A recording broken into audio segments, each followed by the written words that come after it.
India முழுக்க மறுபடியும் குஜராத்தை பற்றி தான் பரபரப்பான பேச்சு. எதனால? இதெல்லாம் ஒரு பாஸ்வேர்டா அப்படின்னு கேட்க வைக்கிற மாதிரியான எளிதான பாஸ்வேர்டால குஜராத் மாநிலம் ராஜ்கோட்டில் இருக்கக்கூடிய பாயல் மகப்பேறு மருத்துவமனையில் இருக்க சிசிடிவி கேமராக்களை ஹேக் பண்ண மர்ம நபர்கள் உள்ள மருத்துவம் பார்க்குற பிரைவேட்டான வீடியோக்கள், பரிசோதனை வீடியோக்கள் உட்பட எல்லா வீடியோக்களையும் தவறான வலைதளங்களில் பகிர்ந்திருக்க சம்பவம் பெரும் அதிர்ச்சியை ஏற்படுத்தியிருக்கு. ஒரு நாள் 2 நாட்கள் இல்லை, கிட்டத்தட்ட 9 மாதங்களா உள்ள என்னென்ன நடக்குது அப்படிங்கிறத அந்த சிசிடிவி கேமராக்கள் மூலமா அந்த மர்ம நபர்கள் பார்த்துக்கிட்டே இருந்திருக்காங்க. மொத்தம் எவ்வளோ வீடியோக்கள் தெரியுமா? 50,000த்திற்கும் மேற்பட்ட வீடியோக்கள் தவறான வலைதளங்களில் பதிவேற்றப்பட்டிருக்கு. சரி, இந்த மகப்பேறு மருத்துவமனை சிசிடிவியை எப்படி ஹேக் பண்ணாங்க அப்படிங்கிற கேள்வி நமக்கு வரும். எல்லாம் எனக்கு என்னன்னு வைக்கப்பட்ட பாஸ்வேர்டால தான். இந்தியாவில் இருக்கக்கூடிய பல சிசிடிவி கேமராக்களும் ஒரே மாதிரியான சிம்பிளான பாஸ்வேர்டுகள் இருக்கிறது தான் இதுக்கெல்லாம் காரணம்.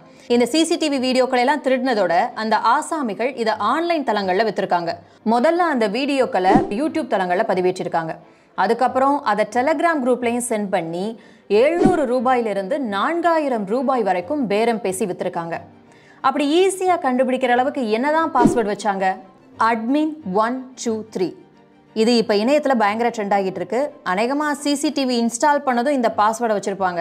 நம்ம ஆளுகளுக்கு அதை மாற்றக்கூட அவ்வளோ சோம்பேறித்தனம். முதல்ல ஒரு வெப்சைட்டை யூஸ் பண்ணி நகரத்தில் எந்தெந்த இடத்துல எல்லாம் சிசிடிவி கேமராக்களை வச்சுருக்காங்க அப்படின்னு சொல்லி கண்டுபிடிச்சிருக்காங்க. அடுத்து ஒரு சாஃப்ட்வேரை யூஸ் பண்ணி அங்கே எந்தெந்த சிசிடிவி கேமராக்கள் ஆனில் இருக்குது அப்படிங்கிறத பார்த்துருக்காங்க. அதுக்கடுத்து ஒரு சாஃப்ட்வேரை யூஸ் பண்ணி பாஸ்வேர்டை கண்டுபிடிச்சிருக்காங்க. சரி, இதுக்கு பின்னாடி மாஸ்டர் மைண்டாக இருந்தது யாரு அப்படிங்கிற கேள்வி நமக்கெல்லாம் வரும். மெயின் ஹேக்கர் பேரு பரித் தமேலியா. ஹேக்கர்னோடனே பெரிய டெக் ஜீனியஸாக இருப்பார் அப்படிலாம் நினச்சிடாதீங்க. இவர் படித்தது பிகாம் தான், ஆனால் இதை ஹேக் பண்ணுறதை பற்றின நாலேஜ் அவருக்கு இருந்திருக்கு.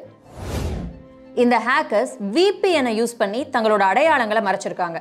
இதுக்கு பின்னாடி இருந்த மற்ற குற்றவாளிகள்லாம் யார் யாரு அப்படிங்கிறதையும் பார்த்துடலாம். ரோஹித் சிசோடியா மருத்துவ ஆய்வக டிப்ளமோ பட்டதாரி. மருத்துவமனையில் பெண்கள் வார்டுகளில் இருக்க கேமராக்களை உளவு பார்க்க இவர் ஒரு ஆப்பை பயன்படுத்தியிருக்காரு.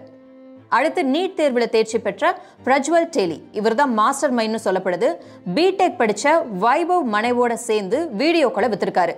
அடுத்து பிரஜ் பாட்டில், இவரும் நீட் அஸ்பிரண்ட் தான். இவர் தான் ஃபோன் நம்பர், பேங்க் அக்கௌண்ட்லாம் யூஸ் பண்ணி பண விஷயங்களை ஹேண்டில் பண்ணியிருக்காரு.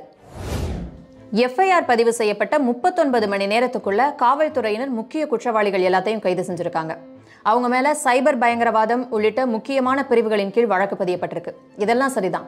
ஆனா கைதானவங்கள சிலர் நீட் தேர்வுல தேர்வானவங்க. நீட் தேர்வு ஒரு மருத்துவராகணும் அப்படின்னு ஆசைப்பட்டு நீட் எக்ஸாம் எழுதியிருக்காங்க. மருத்துவராகிறதுக்கு முன்னாடியே ஹாஸ்பிட்டல்ல மருத்துவர்கள் பெண்களுக்கு எப்படிலாம் மருத்துவம் பார்க்குறாங்க அப்படிங்கிறத ஒளிஞ்சிருந்து சிசிடிவி மூலமா பார்த்துருக்காங்க. அப்படிங்கிறப்போ இந்த நீட் தேர்வில் தேர்வானவங்கள்லாம் ஃபியூச்சர்ல டாக்டர் ஆனாங்க அப்படின்னு சொன்னா பெண்களுடைய பாதுகாப்பு என்ன ஆகிறது? ஏன்னா பெண்களுக்கு மருத்துவம் பார்க்க வேண்டி வரும், டெலிவரிலாம் பார்க்க வேண்டி வரும். அந்த மாதிரியான சூழல்களில் இவங்க பெண்கள்கிட்ட தவறாக நடந்துக்க மாட்டாங்க அப்படிங்கிறதுல என்ன நிச்சயம்? அதனால இப்போ இந்த சைபர் குற்றவாளிகளுக்கு கொடுக்கப்படக்கூடிய தண்டனை இதுக்கப்புறம் இனி ஒரு தப்பை இந்த மாதிரி யாரும் நினைச்சு கூட பார்க்க முடியாது அப்படிங்கிற அளவுக்கு ஒரு கடுமையான தண்டனையா இருக்கணும் அப்படிங்கிறதா மக்களோட எதிர்பார்ப்பா இருக்கு.